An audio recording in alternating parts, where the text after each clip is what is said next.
Welcome into College Football Breakdown, where we bring one of the best minds in the college football industry to give his betting insight on this weekend's card. So let's bring him in. Joe Lisi, how you doing this week, buddy? I'm doing well, Drew. Another great week, number 8 of college football. We have some great rivalries on tap this coming Saturday. Doesn't get better than this. Yeah, man. And find Joe on Twitter at GoForThe2 and his work at GoForThe2.com. That's the number 2 at the end of Go For The. So GoForThe2.com. Anyway, Joe, let's get right into it. We got a Big Ten matchup, Iowa Northwestern. This game opened pick'em, bet up to -1.5 towards the Hawkeyes. So some Iowa money coming in of 47 is the posted total pretty much across the board. How are you looking to bet this Big Ten matchup? Yeah, well, Iowa, from a series perspective, Drew, has won 3 of the last 5 over Northwestern by 26 points per game. They're coming out of a bye week, so that's an added benefit for the Hawkeyes. But Northwestern did pick up this victory last year, 38-31, and I think they match up very well against Iowa in this ballgame.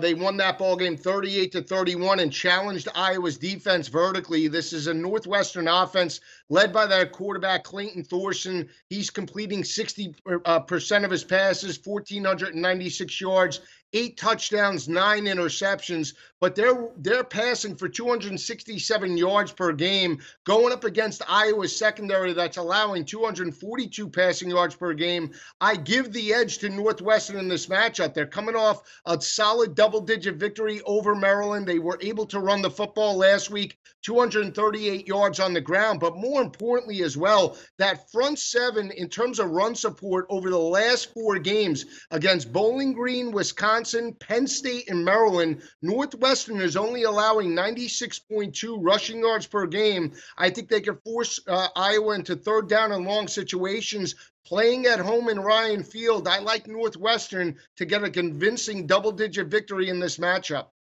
I like it, Joe. So bucking the movement towards the Iowa side, picking Northwestern short home underdog. That game is on ESPN2 early on Saturday. We also got another one in that time slot, 12 noon Eastern time, Pitt and Duke in the ACC matchup. 5 Dimes is hanging a total of 49.5, Chris at 50. Looks like Duke is -8 favorites at home, pretty much across the board on the SBR odds screen. So how are you looking to bet this one, Joe?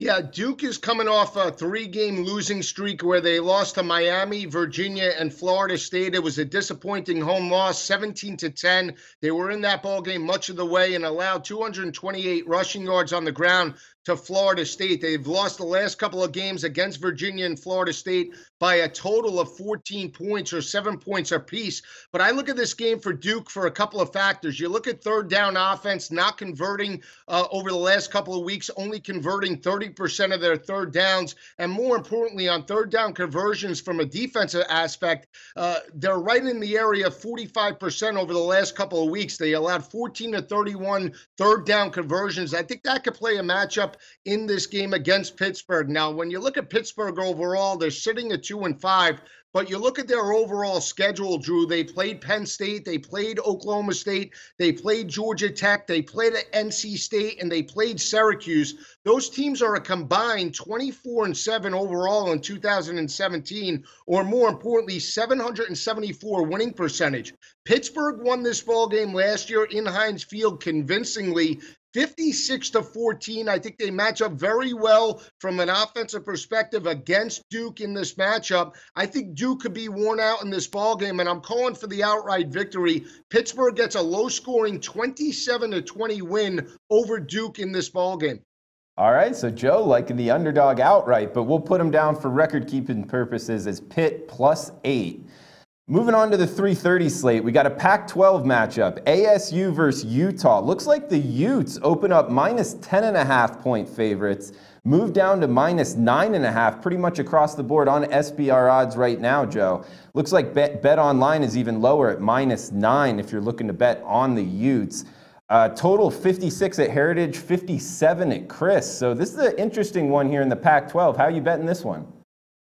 Yeah, very interesting. There's a lot of statistics in this matchup Since 2012, Utah is 2-0 over Arizona State and has dominated the series by 19.5 points per game. Utah coming off a disappointing road loss to USC, 28-27. On the flip side, you have Arizona State that knocked off fifth-ranked Washington 13-7. The defense played lights out, holding Washington to 3 of 14 on third down conversions, or 21%. I think that'll play into this ball game. But when you break this game down a little bit in deeper detail, you look at the strength of schedule by Arizona State. I mean, when you look at their 3 losses to San Diego State, you look at the loss to Stanford, and you look at the loss to Texas Tech, those teams are a combined 15-5 overall, or a 750 winning percentage. They were outscored in those matchups by a total score of 116-89, or 9 points per game. But you look at Arizona State's victories. I mean, they did have a victory over New Mexico State. They won against Oregon and Washington.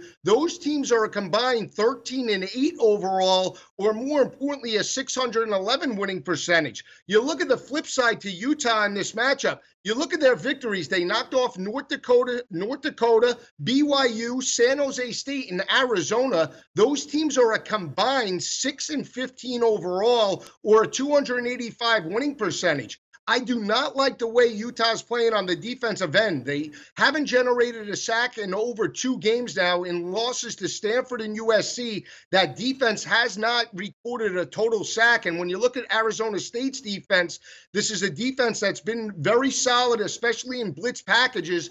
They entered this matchup with 20 total sacks, and they're playing much better in the defensive backfield over the last couple of weeks, holding opposing offenses to 56% completion percentage. You look at Utah's offense, they're only converting 33% of the time. And I think Arizona State does have a hot quarterback in Manny Wilkins. He's completing 66% of his passes, 1,697 yards, 8 touchdowns, 2 interceptions. I'm rolling the dice with Arizona State. I think they keep the momentum rolling and get a convincing 7 to 10 point victory on the road in Rice-Eccles Stadium. Yeah, Joe, I like that pick. And this game's on FS1, 3:30 Eastern time on Saturday. You bring up Utah beating Arizona. That was a lot different Arizona team as well, so you could add that in. But what about, you bring up the issues that Utah has had on defense, but how much are you factoring in their quarterback issues as well? You know, Huntley, the really athletic younger quarterback that beat out the senior quarterback, I'm not sure if he's playing, but he didn't play last week, and it seemed to hurt the Utes as well. Do you factor that in? I do factor that in terms of offensive inconsistency. I mean, when you look at it, they do have Cooper Bateman as well on there. And you look at Troy Williams, he broke out for over 300 yards. But if you want to take it a step further from a defensive perspective, look at Utah's defense over the last 3 weeks now. They've been worn out in terms of run support. Throughout the first 3 games of 2017, they only allowed a total of 148 rushing yards, or 49 rushing yards per game. Over the last 3 games now, they've allowed 190 rushing yards in 3 straight in terms of yards per game. I think that could factor into this matchup as well. I just think Arizona State at this point in the season is a fresher team. They're playing with momentum, and I like the way the defense is playing overall, especially in the secondary. So that's why I'm picking Arizona State in this ballgame. All right, ASU plus 9.5 right now, pretty much across the board on the SBR odds screen. Let's move on to the 7 o'clock Eastern slate, the night games on Saturday. We got LSU versus Mississippi, 2 teams that don't like each other. Looks like Ole Miss is a plus 6.5 point underdog, 59.5 the total. This game will be aired on ESPN. Are you going with the Bayou Bengals or with the Ole Miss Rebels here?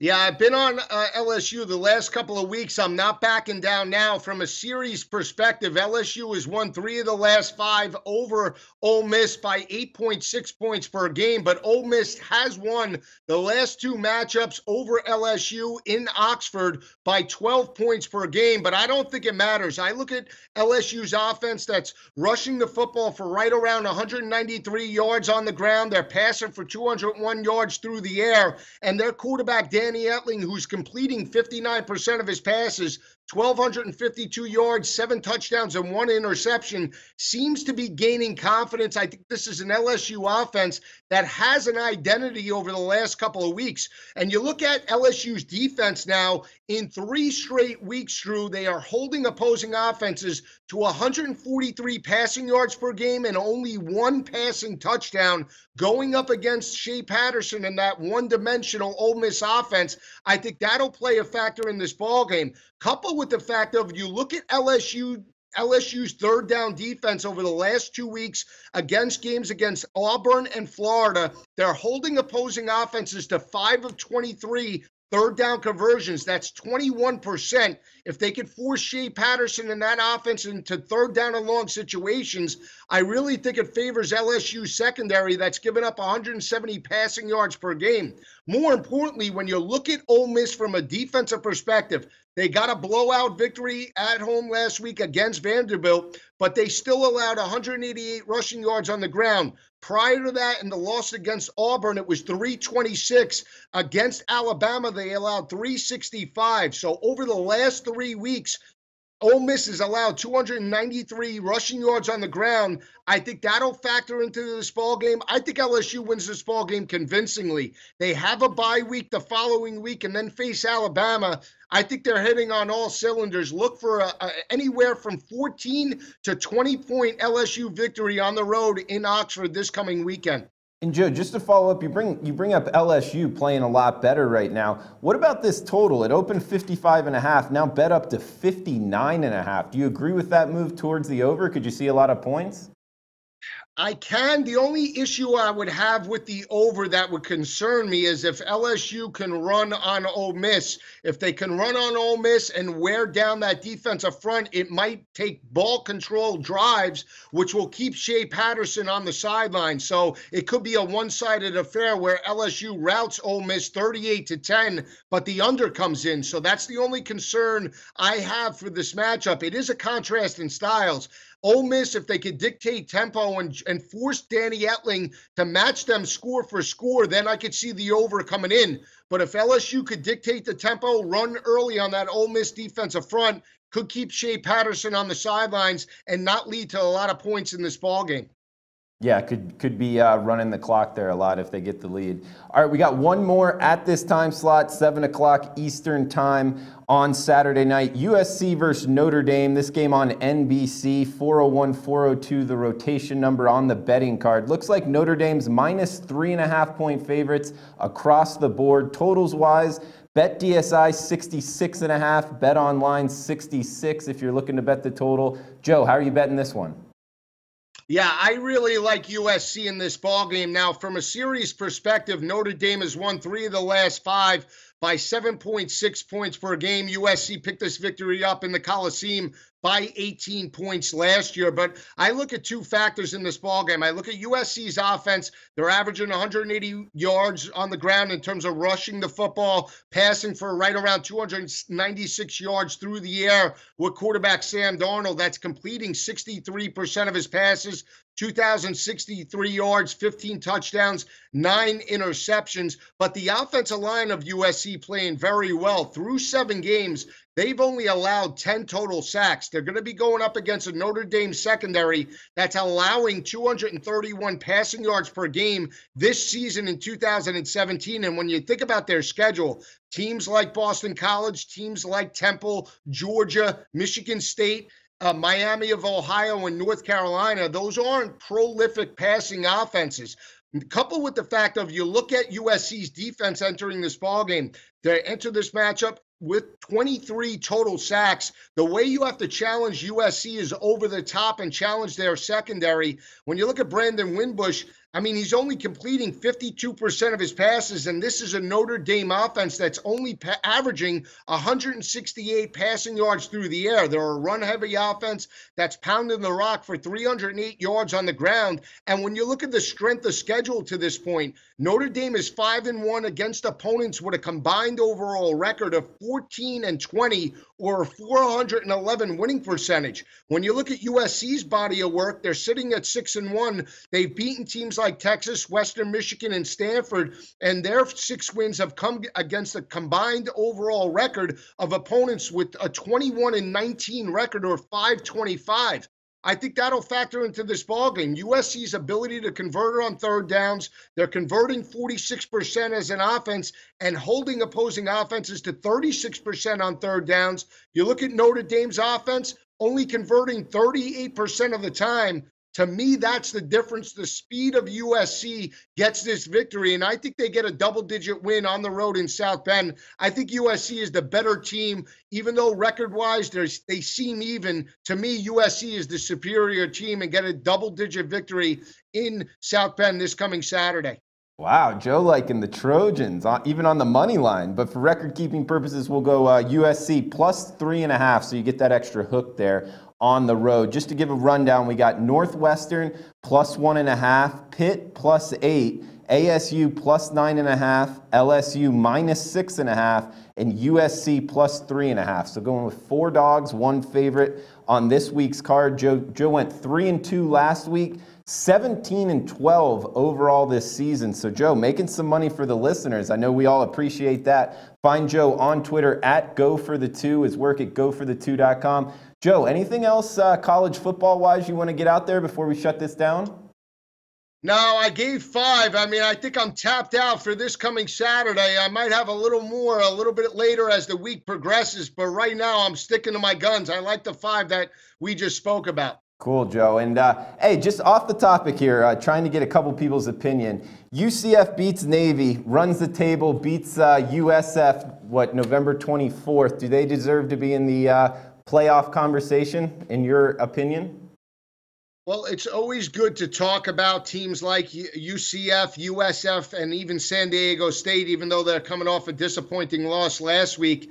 I think they deserve to be in the conversation. We have to see what the top 4 teams in the country do. Teams like Alabama, a team like Penn State, TCU. You could throw Ohio State, Penn State, Michigan, all of them into the mix. But at the end of the day, it does come down to quality and body of work. And at this point in the season, even though they'll knock off possibly a solid Navy team and run the table against USF, you still have to take the power group of 5 teams and consider those over UCF. But it's great conversation. It's why we talk about college football each and every week. Yeah, for sure. Great sport in general. And Joe, we appreciate it, and we'll see you next week. Hey guys, thanks for tuning in to our channel. Now, we've put a lot of work into producing all these free videos, so please help us out and keep all our content free for you forever by simply liking, sharing, commenting, and subscribing. Now, not to mention, a visit to our industry-leading website will warm the hearts of all our SBR employees, especially myself. Now, the links are over there to the left, so do check those out. Thanks for watching.